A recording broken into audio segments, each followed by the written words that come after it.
وخير الخلق قدوتنا تعال وزر وشاركنا وقم بالخير سابقنا لقانا في ابن تيمية وخير الخلق قدوتنا لقانا في ابن تيمية وخير الخلق قدوتنا لقانا في ابن تيمية وخير الخلق قدوتنا. بسم الله الرحمن الرحيم. الحمد لله رب العالمين والعاقبة للمتقين والصلاة والسلام على عبده ورسوله وخليله وصفوته من خلقه نبينا وإمامنا وسيدنا محمد وعلى آله وأصحابه ومن سلك سبيله واهتدى بهداه إلى يوم الدين. أما بعد. We're on the nullifiers of wudu, and the author rahimahullah ta'ala said, وَالنَّوَاقِدُ فِي الطَّهَارَةِ الصُّغْرَى ثَمَانِيَةٌ. There's 8 nullifiers of wudu. الْخَارِجُ مِنَ السَّبِيلَيْنِ. Anything exigent from the 2 private parts.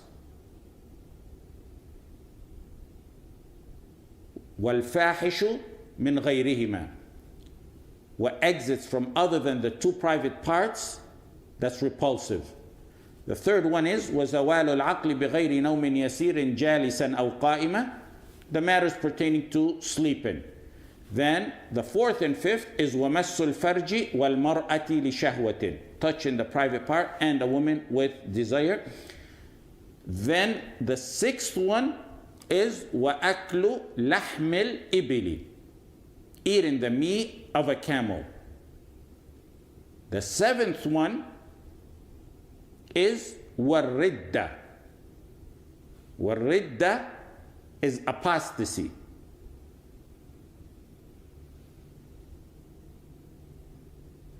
The 8th nullifier of wudu is wudu from washing the deceased.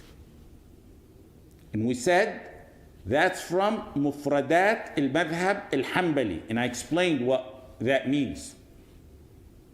And the summary is that it's not a nullifier because there's no proof, no clear, solid proof to indicate it's a nullifier. Then we took an additional nullifier, which is al-qahqaha fi as-salah.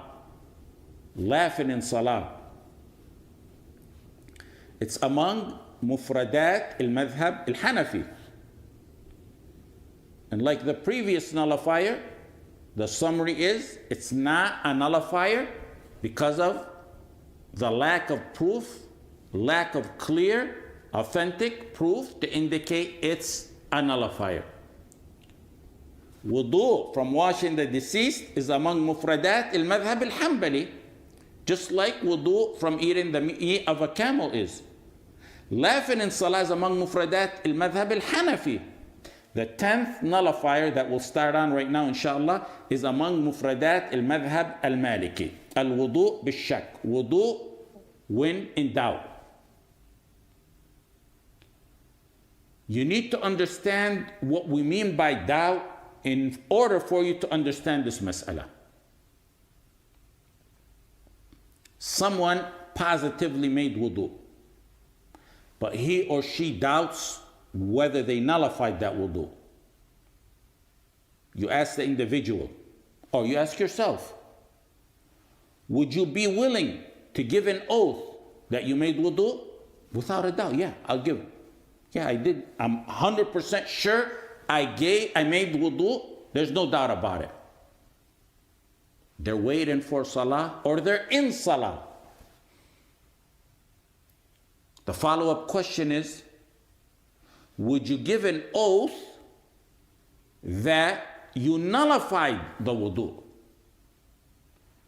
And then the answer is, for this mas'ala, I'm in doubt. I'm in doubt whether I nullified my wudu or not. I cannot give an oath that I nullified my wudu. If he says, I give an oath I nullified wudu, there's no issue. You have to go make wudu. But he gave an oath that he made wudu. but he's doubtful whether he nullified it. That's the doubt that we're talking about here. That's the mas'ala here.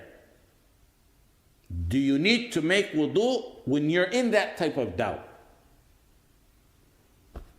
The first opinion is that one's wudu remains intact whether he's in salah or outside of salah. And this is the opinion of the majority of the ulama. And it's one of two opinions within the madhab of the Malikiyyah, the opinion that was related by Nafi'. Their proof for this is a very important principle of fiqh, or a foundation of fiqh, one of the foundations of fiqh. The principle is al-aslu baqa'u ma kan ala ma kan. Matters remain as they originally were, or worded differently, maybe even more clear, al-yaqeen la yazulu bil-shak.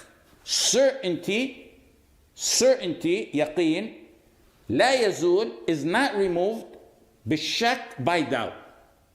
That's one of the fiqh principles.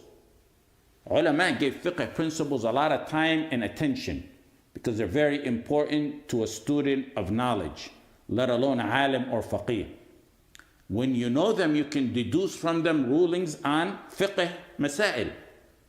You can take rulings from those principles and apply them to many secondary fiqh masail. And the best way to describe them is what my father was telling me a few days ago. We were having a discussion that led to fiqh masail, nothing pertaining to this, something totally different, but a general, casual conversation, and it led to him speaking about principles of fiqh. And he said what would be probably the best way to explain it so you can understand what fiqh principles are. He said the Shaykh, or a student of knowledge, is like a chef in this matter. The fiqh principles are like a recipe. It's like a recipe for the meal. The chef has the recipe.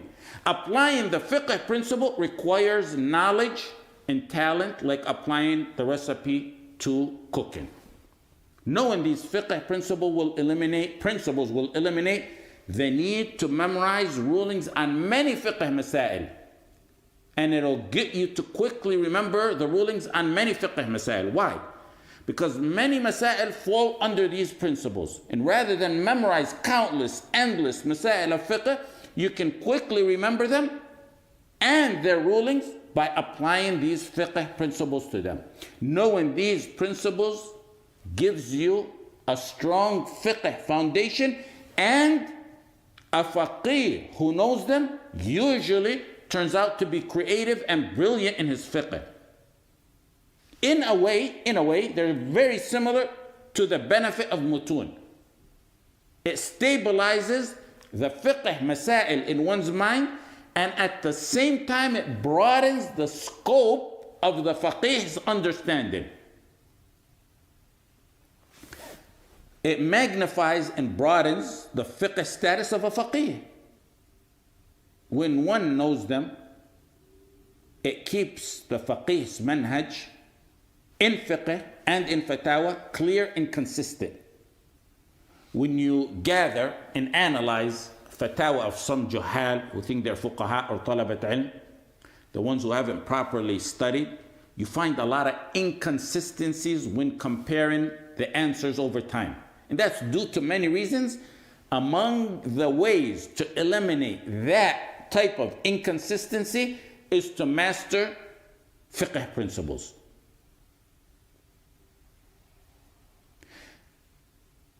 Another very important benefit of these fiqh principles is they're helpful in deriving rulings that pertain to current events in masail that constantly arise. There's ulama gave them a lot of attention. Some devoted some books to them, like Al-Ashbah wal-Nadha'ir and Ta'sis al-Nazar. The fiqh principle that we're studying here today is al-yaqeen la yazulu bil-shak. Certainty, yaqeen, la yazul, is not removed, bil-shak, by doubt. This principle, this particular principle, is considered by some ulama to be among the 5 main top fiqh principles. Why? Because it applies to many detailed masail of fiqh. Many rulings of fiqh masail can be derived from this principle. Not just in this matter like wudu nullifiers. Many masail can be derived from this principle in the ibadat section as a whole. Like for example, the popular matter of doubting one's rak'at. Or for example, someone went to a store. He doubts if najasa was on the clothes he just bought. Are they tahir or must he wash them? Brand new clothes he just got from the store. Applying this principle, they're tahir. Because certainty of tahara doesn't get negated by doubts that they may be najis. This principle applies to other masail in the section of mu'amalat, in the section of talaq, like divorce, in the section of freeing slaves, in shahadat, in jinayat, and other sections of fiqh. Someone, let me give you another example. Someone owes another person money. By yaqeen, he borrowed $1,000. No doubt about that. He'll give an oath about it. The yaqeen is he borrowed that money. The yaqeen is that he owes that money. But he doubts whether he paid or not. The debt doesn't get negated by the doubts that he has of paying the money back. So he'll say, Wallahi, I borrowed from him money. Can you say, Wallahi, you paid him back? No, I doubt. It might be, might not. Suyuti said this principle applies in all sections of fiqh and applies to nearly 3/4 of fiqh masail, if not more. Where did the ulama come up with this fiqh principle and other fiqh principles? They deduced them from proofs. Like, for example, this principle. It's backed by the verse, وَمَا يَتَّبِعُ أَكْثَرُهُمْ إِلَّا ظَنَّ إِنَّ الظَّنَّ لَا يُغْنِي مِنَ الْحَقِّ شَيْئًا. Most follow assumptions. And assumptions don't replace the truth. إِن يَتَّبِعُونَ إِلَّا الظَّنَّ وَإِنَّ الظَّنَّ لَا يُغْنِي مِنَ الْحَقِّ شَيْئًا. They follow assumptions. وَإِنَّ الظَّنَّ لَا يُغْنِي مِنَ الْحَقِّ شَيْئًا. Guesses or assumptions don't substitute the truth. Proof for it is in the hadith that we took many times. Hadith of Abbad ibn Tamim and his uncle, or similar to it, hadith Abu Huraira radiallahu anhum, لا ينفتل أو لا ينصرف حتى يسمع صوتا أو يجد ريحا. One shouldn't cease or end his salah if he doubts whether his wudu broke or not, unless he hears a sound or smells something. So it's backed by the Quran, by the Sunnah, and by the Ijma'. The fuqaha and ulama of usul agree on this principle. Al-Qarafi said that this principle is agreed upon by ijma'. Everything in shak is doubt. Everything in doubt is considered as if it doesn't exist and as if it's not there. Yaqeen, certainty. In hadath, one has yaqeen that he invalidated his wudu. Yaqeen in hadath, that one negated his wudu, means it's a hadath, it's negated. Yaqeen, certainty, one is on wudu, means he's on wudu. Doubts don't affect it. What's the level or certainty that we're talking about here? Can you make an oath? Yeah, I can make an oath I'm on wudu. Can you make an oath you negated the wudu? No, I can't. you're on wudu. That's the first opinion. If you're on yaqeen, you made wudu, but you're doubting whether you broke the wudu, you are on wudu. The second opinion is the opinion of the Malikiyah. It's one of two opinions, because they have an opinion that we mentioned was related by Nafi' with the first opinion. They said that if one doubts his wudu is nullified, that means it's nullified. He's not on wudu. Some Malikiyah branched off from that within this opinion, and they said only if it's outside of salah. Meaning, he doubts whether he nullified his wudu or not outside of salah, then he has to make wudu. In salah, it doesn't have an effect, and it doesn't nullify the wudu. Outside of salah, it does, not inside of salah. So like this opinion has like an A and B to it. We said it's among mufradat al-madhhab al-maliki. What's the rationale? They said tahara, wudu, purification, is a condition for salah, which no one can disagree with. Doubts in such condition are effective, and they nullify the tahara. They said doubts are effective in what's a condition to performing an obligation towards Allah subhanahu wa ta'ala. Ibadah is something you owe Allah subhanahu wa ta'ala. That's what they're saying. Ibadah is something you owe Allah. It's your duty to perform all the conditions, fulfill them. And among them is tahara. And doubts affect those conditions. They're saying salah is a wajib. You owe it as an obligation towards Allah. A right upon you to give to Allah subhanahu wa ta'ala, and you have to give it with full yaqeen. The salah must be performed in full yaqeen. If you have doubts in its conditions, like tahara, you haven't performed your obligation towards Allah subhanahu wa ta'ala in full yaqeen. Like the example I mentioned earlier. Similar to it. You owe someone money by yaqeen. You give an oath on it. But you doubt one day whether you paid him or not. Will you give an oath you paid? No, I can't. You need to pay him, because doubt that you paid doesn't overcome the yaqeen of the debt. Similar to it, they said like salah.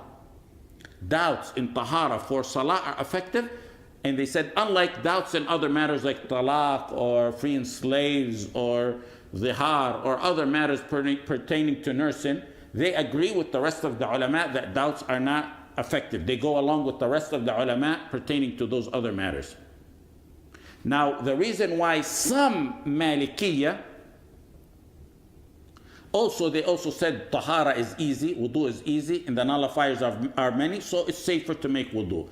Now, the reason why some Malikiyah under this opinion distinguish between tahara inside salah and outside of salah, that doubts in salah will not affect it, but doubts outside of salah are effective, because they said the hadith that I mentioned earlier, hadith Abbad ibn Tamim, and similar to it is hadith Abu Hurairah. They said the hadith explicitly says one should not cease his salah if he doubts his wudu broke, unless he hears a sound or smells something. They're saying the hadith specifically says in salah. Correctly, the hadith does say in salah. So they're saying the hadith says in salah, it's in the context of someone in salah. So if he has the doubt in salah, doesn't nullify the wudu, unlike if it's outside of salah. Ibn Hajar correctly responded to this, and he said, what's a nullifier in salah is a nullifier outside of salah, just like the rest of the nullifiers. We don't have nullifiers in salah and other nullifiers outside of salah. A second response that can be added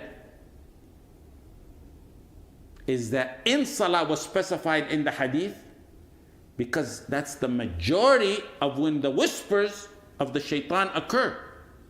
But the rule applies for doubts in salah and outside of salah. The rajih is clearly the jumhur. They're much stronger than the Malikiya in this, because the principle that we mentioned, al-aslu baqa'u ma kana ala ma kan. Keep that principle in mind. من تيقن الطهارة وشك في الحدث فهو متطهر. What that means is, and that's a summary of everything we said today, whoever is on yaqeen, certainty in tahara, that he's on tahara, but doubts whether he negated his tahara, he is on tahara. من تيقن الطهارة وشك في الحدث فهو متطهر ومن تيقن الحدث وشك في الطهارة فهو محدث. Whoever is not on tahara and doubts whether he made tahara, he is not on tahara. There's some follow-up notes pertaining to this nullifier that we'll discuss inshallah in the next class. Not only will you leave today with a detailed analysis of this fiqh mas'ala, but you leave learning a very, very important principle of fiqh and how it's used. And it'll help you in countless fiqh masail that may arise. Wallahu a'lam. Wa sallallahu ala Sayyidina Muhammad wa ala alihi wa sahbihi wa sallam.